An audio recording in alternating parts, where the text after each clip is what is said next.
कल I was reading this article about India के सबसे पहले जो किलर्स वगैरह थे उनका वर्डिक्ट और एविक्शन। तो you are saying something about Gavit sisters. Yes, welcome to Theranest. तो जैसे कि सायदा ने हमसे पूछा कि इंडिया के पहले सीरियल किलर्स कौन थे, तो हम फोकस करेंगे फीमेल सीरियल किलर्स पे, जो थी दो सिस्टर्स, गेविस सिस्टर्स, और उनकी मदर अंजना बाई। तुम जानते हो उसके बारे में? नहीं, बस आई नो कि वो इंडिया के फर्स्ट, उनको वो था कुछ फांसी वासी का कुछ वो हाँ, था। उन्हें डेथ सेंटेंस मिला था। ओ, और क्योंकि बहुत ही कम होता है कि वुमेन्स को डेथ सेंटेंस मिल रहा है, उन्हें कहीं ना कहीं परोल मिल जाता है कि हाँ सर। वुमेन है, ये है, तो करके कि कोई ना कोई रीजन रहा होगा। लेकिन ऐसी वुमेन्स जिन्होंने इतना ज्यादा कत्लेआम किया, बॉम्बे में ये हुआ, और छोटी छोटी जानों के साथ। Oh, like they kill baby. Age 5 years। तो केस क्या था? तो I explain you from the start कि वो हुआ क्या था। तो जो अंजना बाई थी, ये वैसे शुरू हुआ 1990 में महाराष्ट्र में, पुणे और नासिक, कोल्हापुर, इन सब शहरों में। तो ये कोई माफिया डॉन की कहानी नहीं है, ये सिर्फ 3 औरतों की कहानी है, जिसमें 2 बहनें थी और उनकी माँ अंजना बाई थी। अंजना बाई की 2 बेटियां थी, रेणुका एंड सीमा। जो रेणुका थी वो उसकी पहली शादी से पैदा हुई थी। उसने 2 शादियां करी थी। पहली वाली शादी से उसे रेणुका हुई थी, और रेणुका ने बचपन से यही देखा था कि चोरी करना, ये सब ओ, करना, क्योंकि अंजना बाई का पैशन ही यही था, कि उसका प्रोफेशन ये था कि वो चोरी करती थी। उसके खिलाफ पुलिस थाने में 125 चोरी के केस दर्ज थे, जिसमें उसका कुछ भी नहीं हुआ था, उसे नहीं बुलाया गया या जेल तो ये जेल में डाला गया। अनबाई जो उसकी मदर थी हाँ, उन पे 125 केस केस थे। थे। उनका काम ही यही था, बाय प्रोफेशन, कि वो मंदिरों में जाते थे, चोरी करते थे और जेब काटते थे। तो मतलब उनका एक ये मतलब कह सकते हैं कि बच्चों को बचपन से ही वो एक मतलब बहुत ज्यादा इल एनवायरनमेंट से हाँ, एक्सपोज किया गया हाँ, था। जो उनकी मदर थी अंजना बाई, वो नासिक में पैदा हुई थी, और उसने पहली शादी करी थी रेणुका के फादर से, जो कि एक ट्रक ड्राइवर था, जिसने उसे बाद में छोड़ दिया था। ओके। और उसके बाद उसने शादी करी मोहन से, जो कि उसकी दूसरी बेटी का बाप था, सीमा का। और वो एक फौजी था, रिटायर्ड फौजी, जिसने अंजना को छोड़ दिया था, जस्ट बिकॉज क्योंकि वो चोरी करती थी और वो इस चीज से बाहर नहीं आ रही थी। इवन तो उसकी लाइफ अच्छी हो रही थी, उसके पास चॉइस थी कि उस चीज से बाहर आए और अपनी लाइफ अच्छे से जी सके, चोरी वोरी करना छोड़ दे। लेकिन उसके बाद भी उसको ये सब नहीं करना था, उसे चोरी ही करनी। एक तरीके से आदत लग गई थी चोरी करने की, जिसकी वजह से उसके पति ने, मोहन ने, उसे छोड़ दिया था। वो तो मतलब उसे मतलब मतलब क्योंकि वो आदत छोड़ ही नहीं पा रही थी, तो उनके मतलब मेजर सेपरेट और डाइवोर्स होने का रीजन ये था क्योंकि वो एक आर्मी ऑफिसर था रिटायर्ड और उसको ये सब चोरी वगैरह। उसे नहीं पसंद था, वो चाहता था कि वो इस चीज से बाहर निकले और अपनी जिंदगी अच्छे से जिए, लेकिन वो चीज नहीं भूल पा रही है, नहीं छोड़ पा रही है। तो उसने उसे ही छोड़ दिया, मोहन ने ओके। अंजना बाई को छोड़ दिया था। अब जो उसकी रेणुका थी, वो बचपन से यही देख लिया, उसने यही देखा है कि चोरी करने है, उसने सीखा ही है अपनी माँ से, जो उसने विरासत में लिया, एक तरीके से यही था कि हाँ, चोरी करना हम सीख रहे हैं। तो रेणुका की शादी हुई थी 1989 में एक ट्रक ड्राइवर से। उसकी शादी एक ट्रक ड्राइवर से हुई, जो कि एक टेलर भी था। ठीक है, उसका नाम था किरण शिंदे। तो किरण शिंदे एक तरीके से उनका अकम्पनिश बन गया था, कि वो उनके साथ काम करता था। ओके, तो ये मतलब तीनों का ग्रुप बन गया था। हाँ, ये तीनों तीनों चारों का ग्रुप बन गया था, कि वो था रनअवे ड्राइवर, कि ओ। वो गाड़ी लेके खड़ा रहता था, जब भी वो चोरी करके आएंगे, भागेंगे, तो गाड़ी लेके किसी को तो भागना पड़ेगा। हम्म। इस तरीके से वो रनअवे ड्राइवर था। और जो सीमा थी, उसकी छोटी बेटी, वो 1978 में पैदा हुई। बचपन से उसने भी यही सीखा कि हाँ, मेरी माँ चोरी कर रही है, मेरी बहन चोरी कर रही है, तो उसने भी यही सीखा कि चोरी करना is like way of life, हमें चोरी करके ही जीना है। तो एक दिन लेकिन सब कुछ बदल गया, क्योंकि रेणुका का एक बेटा था, आशीष, जो कि उसके पति के साथ हुआ था, मंदिर गई हुई थी, और वहां पे वो चोरी करते हुए पकड़ी जाती है। ओके। हाँ, तो अब जब वो पर्स स्टील करते हुए पकड़ी जाती है, तो लोग उसे देख रहे होते हैं, उसके आसपास भीड़ जमा हो जाती है। तो वो इस चीज का फायदा उठाती है कि मेरे हाथ में बच्चा है, कि मेरे हाथ में वो है वर्बली, कि मेरे हाथ में बच्चा है, मैं चोरी कैसे कर सकती हूँ। और लोग ये बात मान लेते हैं, वो उसे बिलीव करते हैं कि हाँ, एक मदर कैसे चोरी कर सकती है, साथ में बच्चे को लेके भागना, चोरी करना पॉसिबल ही नहीं है। इस तरीके से वो छूट जाती है, और यहीं से सबसे बड़ा कत्ल का सिलसिला शुरू होता है, क्योंकि उनके पास एक आइडिया आ जाता है। वो तो उसने अपने ही बेटे को हार्म किया था? उसने हार्म नहीं किया, उसे बस आइडिया आ गया कि अगर बच्चे बच्चे के साथ कोई है और वो चोरी करते पकड़ा भी जाता है, तो कहीं ना कहीं वो बच सकता है। ओह, तो उन्होंने समझ आ गया कि how can they play victim हाँ, कार्ड। विक्टिम कैसे बन सकते हैं वो ओह। सिचुएशन में। ऑल्दो वो चोरी कर रहे हैं, लेकिन बच्चे को देख के कहीं ना कहीं जो लोग हैं आसपास, भीड़ है, वो भी शांत हो जाती है कि मतलब बच्चे वाला तो कोई करेगा नहीं। करेगा ही नहीं इसी तरीके से। और वो घर जाके ये सारी बात अपनी मम्मी को बताती है, अंजना बाई को बताती है और अपनी बहन को बताती है कि हाँ ऐसा ऐसी सिचुएशन है। तो वहीं से उनका ये सिलसिला शुरू होता है कि हम ऐसी प्लानिंग करेंगे। अब बच्चे कहाँ से आएंगे, वो अपने बेटे को तो हार्म नहीं करेगी ऑब्वियसली। तो वहीं से शुरू होता है बच्चे किडनैप करने का सिलसिला। तो गेविस सिस्टर्स ने कुल 13 बच्चे किडनैप किए थे जो कि रिकॉर्ड में है। और देखा जाए तो विदाउट रिकॉर्ड जो बच्चे हैं वो कम से कम 40 से 50 की गिनती में जाते हैं। 13 बच्चे ऐसे हैं जिनको उन्होंने मारा था और जिनकी फोटोज उनके घर से मिली, जिनके कपड़े उनके घर से मिले हैं और जिनके केस दर्ज करवाए थे पेरेंट्स ने। लेकिन उस टाइम पे ऐसे कितने ही केस थे जो दर्ज नहीं होते थे या पुलिस में नहीं जाते थे या फिर उनको इतनी पॉपुलैरिटी नहीं मिलती थी क्योंकि बच्चे तो होते हैं। और गर्ल चाइल्ड भी होती होगी तो एवरीबॉडी विल बी लाइक कि जा रही है तो जाने दो, हमें क्या फर्क। और उन्होंने ये करना शुरू कर दिया कि वो उन बच्चों को किडनैप करते, उन्हें अपने साथ ले जाते और अगर वो चोरी करते हुए पकड़े जाते तो या बच्चा ध्यान खींचता किसी का या चिल्लाता या चीखता तो वो उसे वहीं के वहीं मार देते थे, वो उसको खत्म कर देते थे। और अगर वो चोरी करते पकड़े जाते तो लोगों का ध्यान भटकाने के लिए वो बच्चों को वहीं पे थ्रो कर देते थे ताकि लोग बच्चों को देखो और वो वहां से रन कर सके। तो औरत होने के बावजूद मतलब एक डेफिनेटली एज अ वुमेन सब में एक मदर इंस्टिंक्ट तो होती है और कहीं ना कहीं तुम अपना भी नहीं किसी और का बच्चा देखो तो एक टाइम के लिए यू विल लाइक कि प्रोटेक्ट देम। तो आई थिंक कि वो इंसानियत के तो बहुत ही ज्यादा नीचे गिर गए होंगे अगर वो ऐसे काम कर रहे होंगे कि मतलब सिर्फ चोरी के लिए। देखो किसी और मर्डर के लिए वो करते तो थोड़ा सेंस भी बनता, सिर्फ अपना चोरी के लिए वो एक इंसान की जान लेना, इट्स वेरी क्रूल और वेरी ज्यादा अनह्यूमन। उनका पहला विक्टिम संतोष था। वो कोल्हापुर से पकड़ा गया था, कोल्हापुर से उसे किडनैप किया गया था और 1991 में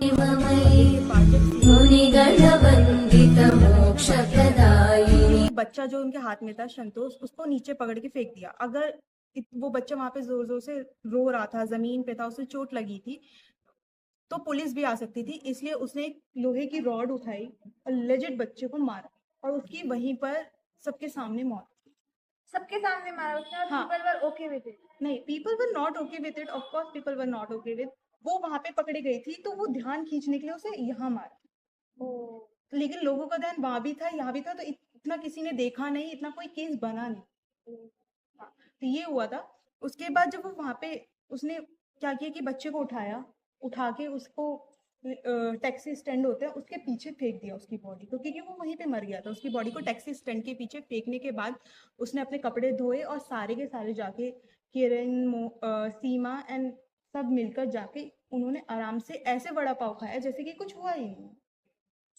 हाँ क्योंकि वो उस बिहेवियर से बहुत ज्यादा यूज टू हो गए थे, जबकि ये उनका पहला कत्ल था। हाँ वो मेरे को लगता है कि वो सिक माइंडेड तो थे ही, क्योंकि ऐसे कैसे कि तुम किसी को मारो and you will be able to sleep इतना आराम से। उन्होंने कई बच्चों को मारा, कुछ को सीढ़ियों से गिराकर, कुछ को डुबो के मार डाला, कुछ को उल्टा लटकाकर पीट पीट के मारा गया। एक बच्ची को बैग में डालकर सिनेमा हॉल के पास फेंक दिया गया। उसके बाद वो आराम से मूवी देख के सिनेमा हॉल से निकल गए। ऐसे ही इंसान होंगे कि उन्हें बिल्कुल भी फर्क नहीं पड़ा। वो ऐसे किसी की मतलब एक बच्चा पैदा होने में पूरी जिंदगी लग जाती है और उसकी परवरिश में, and they are killing the बच्चा इतना इजीली। तो आई थिंक उनका साइकोलॉजिकल, वो तो खैर आप ही बताएंगे बाद में, यू विल टेल। जो विक्टिम्स उन्होंने मारे थे जो नोन है, उनका नाम था अंजलि, श्रद्धा, पिंकी, पंकज, बंटी, गौरी, स्वप्निल, स्वाति, मीना, गुड्डू एंड राजन। ये वो विक्टिम्स है जिनके केस दर्ज हुए थे या जिनको उनकी फोटोज में देखा गया, क्योंकि ऐसी फोटोज मिली थी जिसमें रेणुका अपने बेटे का बर्थडे मना रही है, सेलिब्रेट कर रही है और पीछे वो बच्चे हैं इन द बैकग्राउंड पिक्चर्स में उसके बर्थडे के टाइम। मतलब द थिंग इज कि उसका बेटा उसके लिए उसका अपना था, बट जो बच्चे वो किडनैप कर रही थी वो उसके अपने नहीं थे। वो उन्हें रूथलेसली मार रही थी क्योंकि मदरहुड उसके सिर्फ अपने बेटे के लिए थी, वो किसी और के बच्चे के लिए नहीं थी। How how that is even possible. और कुछ ऐसे बच्चे थे जिनके उनको नाम तक याद नहीं थे। उन्होंने अपनी स्टेटमेंट में ये बोला कि इतने बच्चे मारे हैं कि हमें उनके नाम याद ही नहीं, हमें काउंटिंग तक याद नहीं है कि हमने कितने बच्चे मारे। भयानक मोड़ पे तब चली गई जब अंजना बाई का दूसरा पति मोहन ने दूसरी शादी करी प्रतिभा से और उसके 2 बच्चे हुए 1996 में। तो अंजना बाई ने अपनी बेटियों के साथ मिलकर ये प्लान बनाया कि वो उसके बच्चों को किडनैप करेंगी। तो उसने ये इस बात से बिल्कुल इनकार कर दिया था कि मैंने नहीं चुराया बच्चा, क्योंकि वो तो मना ही करेगी, उस स्टेटमेंट में ये बोलेगी, पुलिस को ये तो नहीं बताएगी ओके मैंने ही चुराया। उसने उसकी बड़ी बेटी को चुराया, उसे मार डाला। जब प्रतिभा ने ये केस पुलिस में दर्ज किया तो उसके बाद भी उसने इस चीज को खत्म नहीं किया कि अब मैं ये नहीं करूंगी। उसके बाद भी उसने प्लान किया कि उसकी दूसरी बेटी को भी चुराएगी, मतलब ऐसे क्या उसको वो था कि बच्चों को मारना ही उसको पसंद आ रहा था? क्योंकि उसे जेलिसी हो रही थी। वो कहीं ना कहीं मोहन से प्यार करती थी, लेकिन कहीं ये भी था ना कि वो उसे इसलिए छोड़ गया क्योंकि वो चोरी कर रही, वो अपनी फितरत से कभी बाज नहीं। तो 19 नवंबर 1996 में उसने दोबारा कोशिश करी कि वो दूसरी बेटी को चुराएगी, और इस बार पुलिस ने उसे रंगे हाथ। ओके, तो इट वाज लाइक अब तो गेम ओवर। हाँ, उस समय गेम ओवर हो चुका था। उसके बाद उनके घर की तलाशी ली गई और उसके बेटे के बर्थडे के पिक्चर्स मिले, वहां पे कपड़े मिले, जूते मिले और बहुत सी ऐसी चीजें मिली। Even the part of bodies, not like बहुत बड़े बड़े, लेकिन कहीं ना कहीं सबूत मिले छोटे छोटे कि हाँ ये बच्चे यहाँ थे और उनका कत्ल किया गया। उसके बाद वो उन्होंने माना भी कि उन्होंने ये किया है। तो जब उन्होंने पहले बॉडी डंप्स करी थी उसमें पुलिस को कोई इन्वेस्टिगेशन में कुछ नहीं मिला था? नहीं, उस ये 19 की बात है तो इतना नहीं था उस वक्त। इवन पुलिस भी इतनी इन्वॉल्व नहीं थी और वो केसेस भी बाहर कहीं नहीं आए। उनके ऊपर कोई क्वेश्चन हुआ ही नहीं था, उनके ऊपर बस चोरी के केसेस। तो उसके बाद कोर्ट वर्डिक्ट क्या था? कोर्ट का वर्डिक्ट ये था कि उन तीनों को ही डेथ सेंटेंस दिया जाएगा। ऑफ कोर्स, मतलब अगर उन्हें डेथ सेंटेंस नहीं दिया जाता तो आई थिंक बहुत ज्यादा इनजस्टिस होता उन बच्चों को लेके, जिन्हें मतलब एक तो अगर देखा जाए कि अप्रोक्सीमेटली 40 किड्स वर, देखा जाए अगर रिकॉर्ड्स में जाके तो 40 जान के बदले तो ये तो आई थिंक मौत की सजा तो कम ही है। 1997 और 1998 में अंजना बाई तो जेल में ही मर गई थी। उसकी दो बेटियां बची थी जिन पर सुप्रीम कोर्ट ने डेथ सेंटेंस दिया था। 2001 में कोर्ट ने दोनों को गिल्टी ठहराया था और डेथ सेंटेंस सुनाया था। ये पहली बार था जब भारत में किसी वुमेन को डेथ सेंटेंस दिया गया, लेकिन वो एग्जीक्यूट नहीं हुई। क्योंकि उनकी जो फाइल्स थी वो एक उसमें जल गई, कुछ हादसा हुआ था जिसमें उनकी सारी फाइल्स जल गई थी। तो उनका बॉम्बे उन्होंने परोल किया था 2004 में। बॉम्बे ने भी यही सुनाया कि हाँ इनको फांसी की सजा होनी चाहिए। फिर ये केस सुप्रीम कोर्ट में गया, सुप्रीम कोर्ट ने भी बॉम्बे कोर्ट की फैसले को अपहोल्ड किया कि हाँ ये सही फैसला है। लेकिन ये एग्जीक्यूट नहीं किया गया क्योंकि उनकी फाइल चल गई थी, जैसे कि मैंने बोला। और उसके बाद 2008 में उन्होंने मर्सी पिटीशन दायर करी कि हमें मर्सी दो, कि हमें एग्जीक्यूट ना करके लाइफ सेंटेंस दिया जाए। लेकिन वो 2012 एंड 30 में रिजेक्ट कर दिया गया। लेकिन 2014 में राष्ट्रपति प्रणब मुखर्जी ने मर्सी रिजेक्ट कर दी थी। ओके, तो एक बार once the president reject the mercy bill तो उसमें उस इंडिया में कोई भी उसको वापस रिवाइव नहीं कर सकता। हाँ, लेकिन द थिंग इज ना कि उनकी फाइल्स जल गई हैं, ज्यादातर प्रूफ जल गए हैं, तो अब एग्जीक्यूट नहीं किया जा सकता। और साल इतने हो चुके हैं कि वो कहीं ना कहीं कंडक्ट से बाहर चला जाता है। तो अब कहाँ है? वो अभी भी उनको लाइफ सेंटेंस मिला है। अभी उनकी जो एग्जीक्यूशन था उसे रोककर लाइफ सेंटेंस कर दिया गया। वो दोनों बहनें हमेशा के लिए जेल में है। और वो आंटी बुड्ढी वो तो मर गई थी, वो जेल जाने के 1 साल बाद ही मर गई थी। लेकिन द थिंग इज ना कि उन बच्चों को कभी जस्टिस मिली ही नहीं। सिर्फ एक मर्डर, किडनैपिंग या बच्चों की मौत की नहीं है। ये कहानी ये है कि रॉन्ग पेरेंटिंग भी कितना बड़ा रोल प्ले करती है। एक इंसान बड़े होके क्या बन रहा है उसमें। क्योंकि बचपन से ही रेणुका और सीमा को ये दिखाया गया था कि चोरी करना ओके है, और उनकी मदर के थ्रू ही उन्हें ये भी दिखाया जा रहा है कि वो बच्चों को किल कर रहे हैं वो ठीक है। कहीं ना कहीं वो डायबॉलिकल भी थे, बिकॉज वो अपने बेटे से तो बहुत ही प्यार कर रहे हैं कि आशीष का बर्थडे सेलिब्रेट कर रहे हैं और, लेकिन वो दूसरे बच्चों को किडनैप करके उनको मार रहे हैं। और अंजना बाई की jealousy was the biggest part, क्योंकि वो मोहन की बच्ची को किडनैप करना इज द रीजन। वो जेलिसी ही था, उधर उसे कोई बेनिफिट नहीं हो रहा था। उसे ये नहीं मिल रहा था कि मेरे को चोरी करनी है, मेरे पास पैसे आएंगे। तो कहीं ना कहीं वो साइकोलॉजिकली बहुत ही ज्यादा वो एम्पैथेटिक नहीं थी बिल्कुल भी।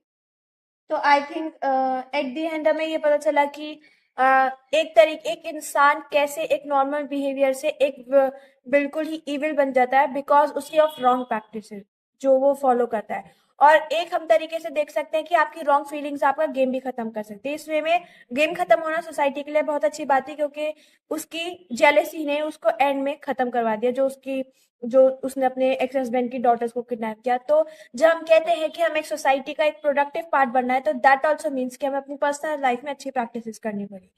तो that is for today, This is Theranos. bringing you the unseen.